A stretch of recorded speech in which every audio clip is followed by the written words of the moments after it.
squeezing and I'm doing a coning up process. I'm keeping my hands wet and I'm making a spire out of the clay, letting the clay rise above my hands, and then I'm following through with my hands, continually wetting them. After you get the clay pretty tall, you're going to start the coning down process. So coning down, you're going to support and catch with your left hand, and you're going to apply pressure and force in and down with your right hand, keeping the mass of the top of the spire in the palm of your right hand. So you're clasping your hands together, right hand over the clay, pressing down, supporting with the left as you push the clay down. This is not a fast process. You need to let the clay move at a pace that feels comfortable and not overly forced or too quick. So force that clay down, trying to keep it all in check and symmetrical as you're going down. Then we're going to cone up again. So I'm applying pressure with the meaty parts of my hand below my palm where my wrist and hand meet. I'm applying that pressure and I'm squeezing, allowing the clay to go up, and then I'm following along with my hands as the clay moves.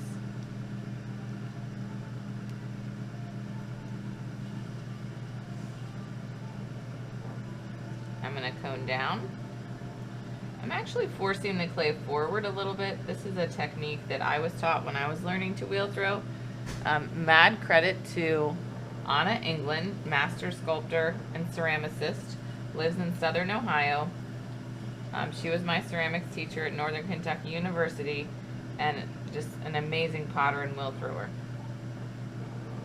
Okay. At this stage, you'll probably be coning up several times, coning up, coning down, until you feel that it's centered. The top third is really going to want to be your focus area, because if you can get this part of the clay centered, the rest will fall into place. It will come in and be in check.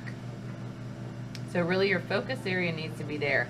I like to describe it as almost like a joystick.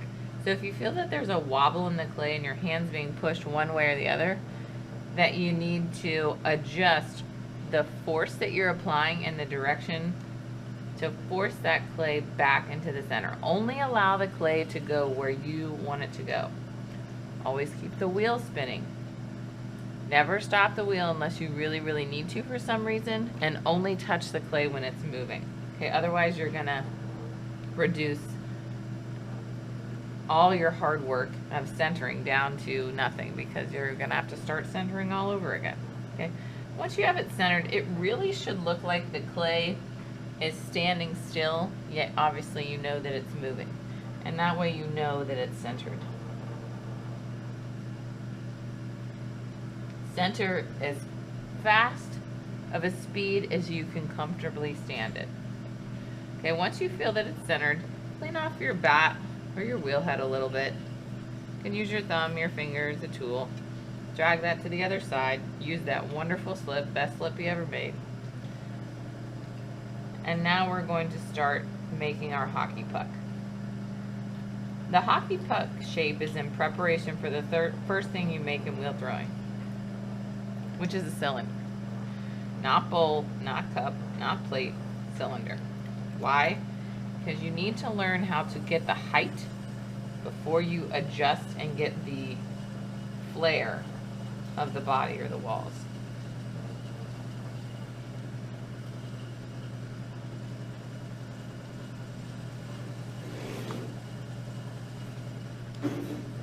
Okay, I'm going to start what I call the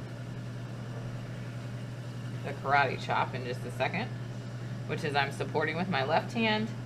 I have a flat vertical right hand. I'm exposing new clay, so I have to add water and or slip. And I'm supporting while I'm pressing down and flattening that mass of clay. I'm dragging my right hand towards me a little bit to increase the flat area. And then I'm making sure that my walls are still all in check. You want to end up with that hockey puck shape. And depending on how much clay you have will depend on how big your hockey puck needs to be. It really shouldn't be taller than an inch or two. Seem to have a little air pocket in here, which I will get later. Actually, we will handle that as a pro tip with the needle tool. So at this stage, I have my hockey puck. I'm going to slow down just a little bit. Clean my wheel head a little bit again. You want to kind of remove this excess slop every once in a while because it will start to deteriorate your base and then the clay could potentially come off. Now I'm going to start digging my ditch or my well. I'm going to use both hands on the side of the clay, both thumbs in the center. I'm exposing new clay. I actually just heard that air pop. I'm exposing new clay, so I need to add water. And I'm applying pressure with both my thumbs, and then I'm dragging them to the outside. So I'm supporting with my right and left hand on the side, and I'm pressing down and towards me with my thumbs. You want to create a V rather than a U at this point. Okay, so it should be a diagonal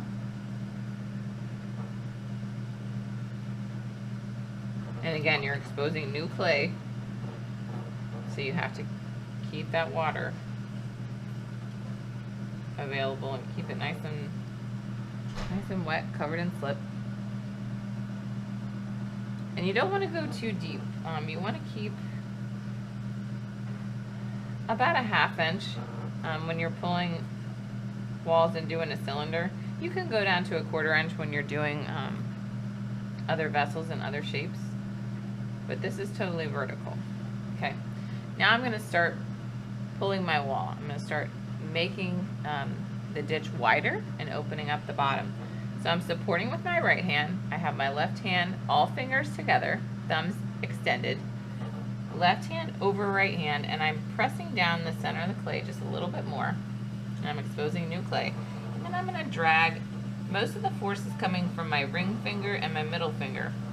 I'm dragging those fingers out and supporting with my right hand, which means the clay is not allowed to extend outward. It's going to have to start going up, which is the place I want it to go.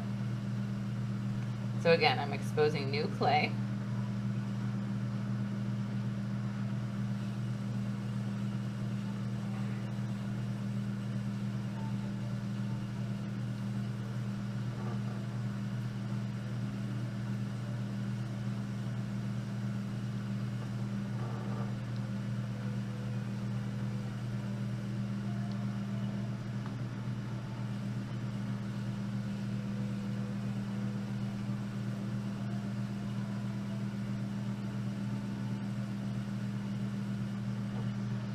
Also, I like to use these thin cellulose sponges. Keep the center hydrated, but not saturated. Too much water, again, will cause your base to disintegrate. Just keep that available to you. Okay, now I'm ready to pull a wall. So I'm going to be applying pressure from the inside and supporting with the outside, and I'm going to squeeze, almost as if there was no clay in the center. I'm going to squeeze both hands together, and then the wall should start to become vertical. Notice I'm not moving my hands. The clay is coming up due to the pressure that I am applying. Always do a rim check. Make sure that the rim is nice and strong and supported. Come back, pinch and compress. Always keep a very strong and thicker rim than you think, because the rim is your shoulders. It's the support for all of the rest. It has to be kept nice and thick, or the wall will become less structurally sound. Now I've adjusted the positioning of my hands a little bit. This is a very small amount of clay, so I don't need to hunker down and do as much physically So I'm actually going to use my sponge a little bit, and I'm applying more pressure from the outside to make sure that my wall is coming up vertically and not bowing out. So you have to adjust the amount of pressure that you're applying between the right and left hand kind of fluidly. If you're pressing out too much, you're going to create a bowl. If you're pressing in too much, you're going to create a pyramid almost.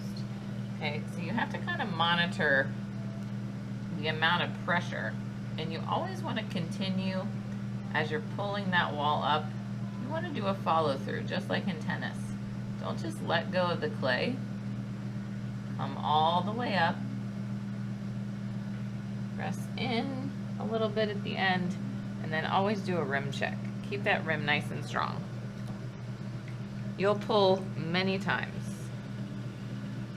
We're not pulling to get the height all the time.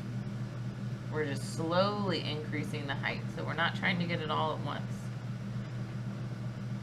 And the wheel's kind of at a medium speed. If I'm doing a larger vessel, I pull walls at a slower speed than this, but this is not a lot of clay.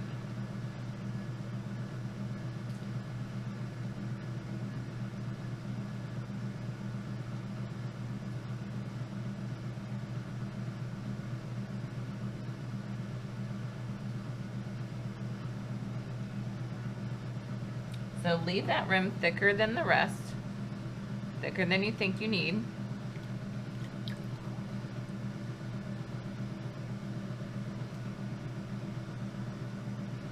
Drain the center if you need to, and continue that process of pulling those walls.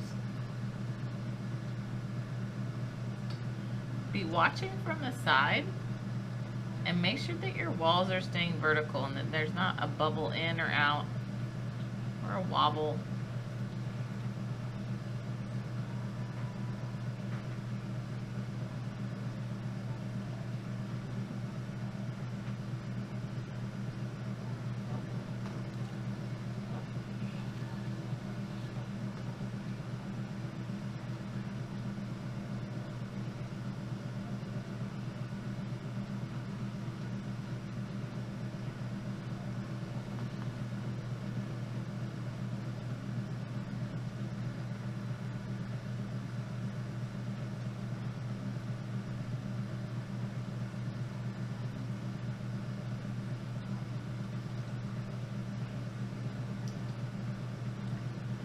As you get to the top of your cylinder, you apply less and less and less pressure as you go.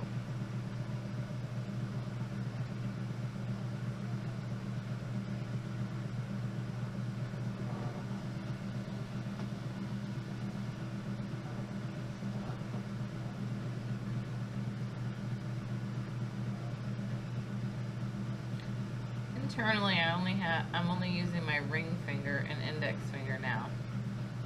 Now just my middle finger to pull this wall. The clay is very moisturized and hydrated, and I do not need to apply too much pressure.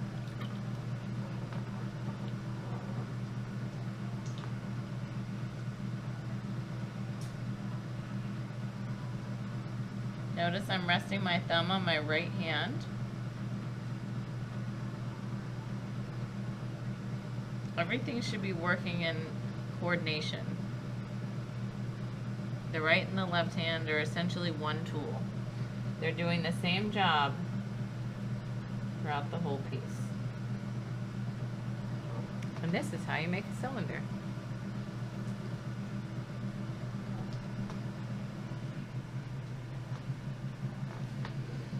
We will be cutting these open and checking for thickness of base and rim.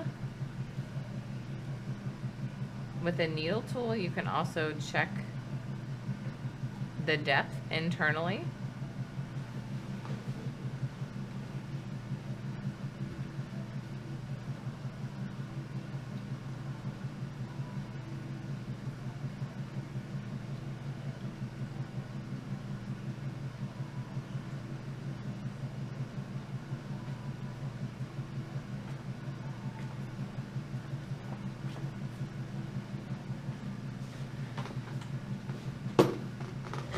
So to check the thickness of the bottom, allow it to stop spinning.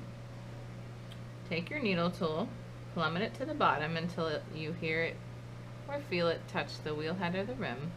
Slide your finger down the needle until it stops on the clay, and then hold your finger in place. So that's about a little over 1/4 of an inch. So as an advanced wheel thrower, experience-wise, that's fine for me.